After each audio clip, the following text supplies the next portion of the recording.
13 lecture کریں گے. ہم نے 12 لیکچر ڈسکس کر لیے ہیں اور آج جو ٹاپک ہے وہ الہ آباد ایڈریس ہے قائد اعظم محمد علی جناح کی.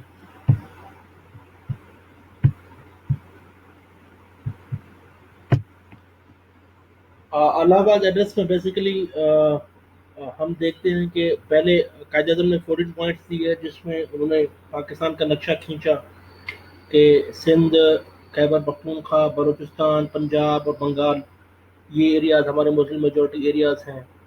اور اس کے بعد علامہ اقبال بھی یہی بات کہتے ہیں کہ I want to see Khyber Pakhtunkhwa, Punjab and Sindh amalgamated into a single state.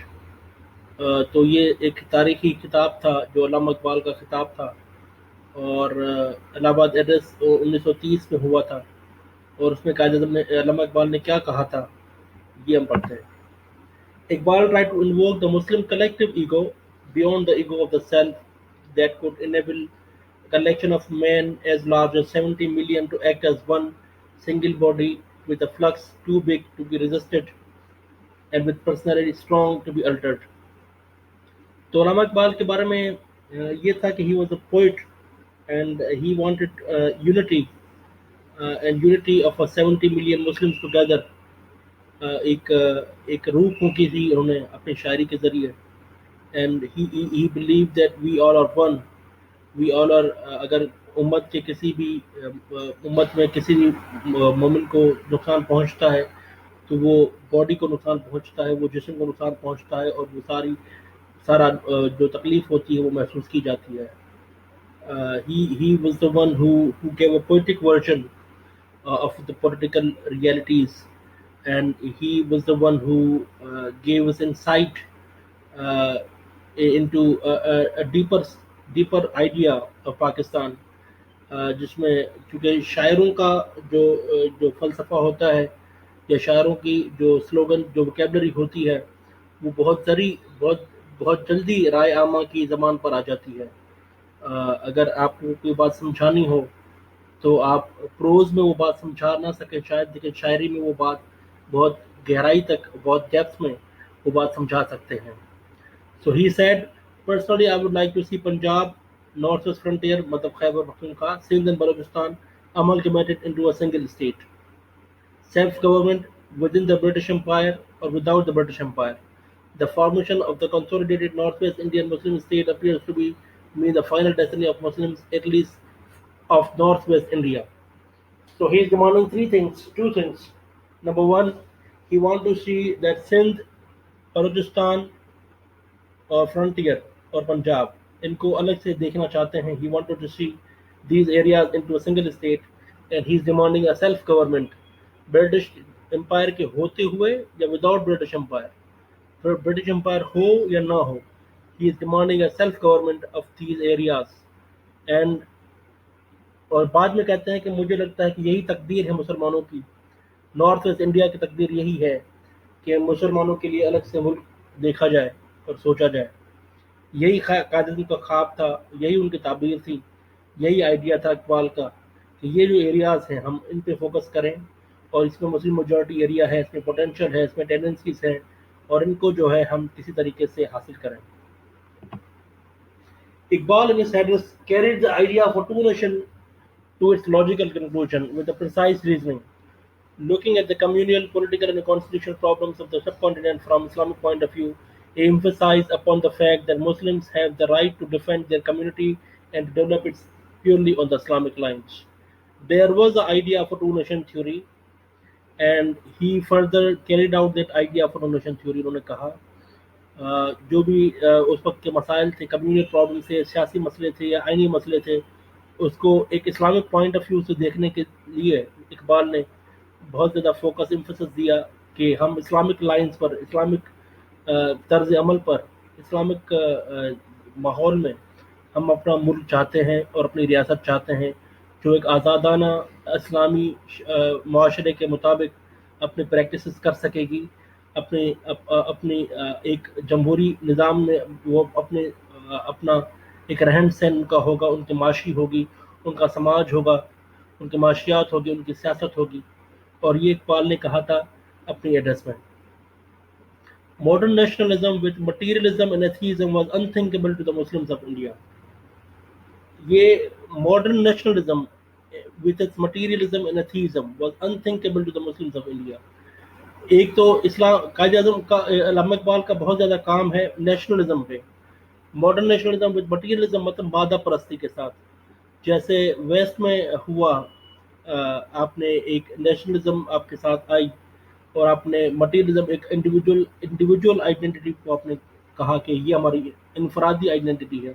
Individual rights, individual جو آپ کے پاس فنڈامنٹل رائٹس تھے. اقبال نے کہا کہ ہمیں مٹیریلزم نہیں چاہیے اور ایتھیزم بھی نہیں چاہیے.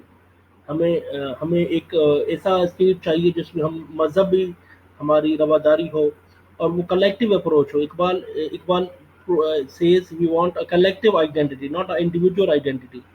And he is against the modern nationalism of the West as well. Okay, we don't want a nationalism that is modern in its essence.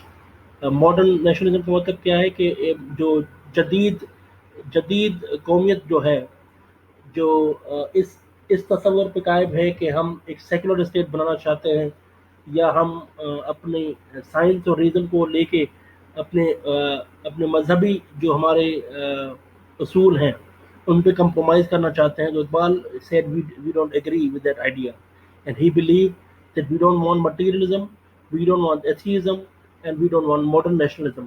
We want Islamic state purely based on the roots in the Islamic idea and Islamic philosophy. India was not a country but a subcontinent, he said, inhabited by many religions, and every nation has the right to develop its traditional culture and religion. Quaid Azam بھی یہی کہا کرتے تھے کہ India ایک سب continent ہے، country نہیں ہے. جب ایک سب کانٹیننٹ ہوگی تو اس میں بہت ساری قومیتیں ہوں گی.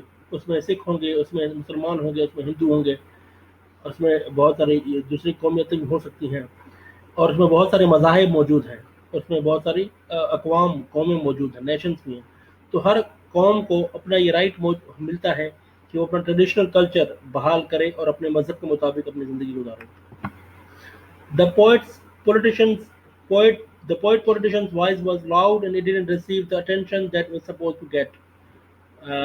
ان کی بہت زیادہ مؤثر آواز تھی، لیکن ان کو اٹینشن وہ نہ مل سکی جو ان کو ملنی چاہیے تھی. The reasons for this are not far to seek. At that time, neither the government nor the people of provinces wanted a bunch together, had any interest in the scheme. The NWFP was a part of Punjab, but Pathans claiming to be a great different as community from Punjabis had demanded to be separated. The government, although for different reasons which suited them, separated it from Punjab in 1901. جو خیبر پختونخوا کے جو مسلمان تھے وہ چاہتے تھے کہ ہم ایک گریٹر افغانستان کی طرف جائیں اور پنجاب کا حصہ نہ بنے. تو گورنمنٹ نے 1901 میں خیبر پختونخوا کو الگ کر دیا تھا پنجاب کے ساتھ، اور وہ خیبر پختونخوا پنجاب کا حصہ تھا، گریٹر پنجاب کا. لیکن جو خیبر پختونخوا کے لوگ تھے، NWFP کے لوگ تھے، ان کی انکلینیشن یہ تھی کہ ہم افغانی ہیں، ہمارے ٹریڈیشنز ہمارا کلچر افغانی ہے، تو ان کو الگ سے اپنی ایک انکلینیشن پولیٹیکل سوچ جو تھی ان کی افغانستان سے ملتی تھی. The Sindhis and Balochis also wanted their separate home. اور انہوں نے سندھی اور بلوچی جو تھے وہ بھی شروع سے لے کر اپنا لیے الگ سے گھر تلاش کرتے تھے. Never they took seriously as the people of joining fraternity for the Muslims advocated by Iqbal in his presidential address. اور ان لوگوں نے زیادہ سنجیدگی سے اس سوچ کو جوائن نہیں کیا. فریٹرنیٹی کا مطلب ہوتا ہے کوئی بھی جنریشن، کوئی بھی ایک ٹیم یا کوئی کمیونٹی ایک آئیڈیا پر کام کرتی ہو. They did not join that fraternity as a Muslim. جو بھی علامہ اقبال نے اپنی صدارتی ایڈریس میں، صدارتی بیان میں جو بھی اپنے لیے انہوں نے بتائے تھے، جو ایڈریس کی تھی. Iqbal improved his thesis in the course of few years, 1930 to 1937, and wrote to Jinnah that the question of the Muslim poverty could not be solved only by the law of Islam, which requires establishment of a separate homeland. انہوں نے کہا کہ جو غربت کا سوال ہے، جو پاورٹی کا مسئلہ ہے، وہ صرف اسلامی قانون کے ذریعے حل نہیں ہو سکتا، جس کی ریکوائرمنٹ یہ ہے کہ وہ الگ سے مسلمان رہیں، الگ سے مسلمان ریاست قائم کریں، I have come to the conclusion that if the question of a law is properly understood and applied, at least the right of substance is secured by everybody.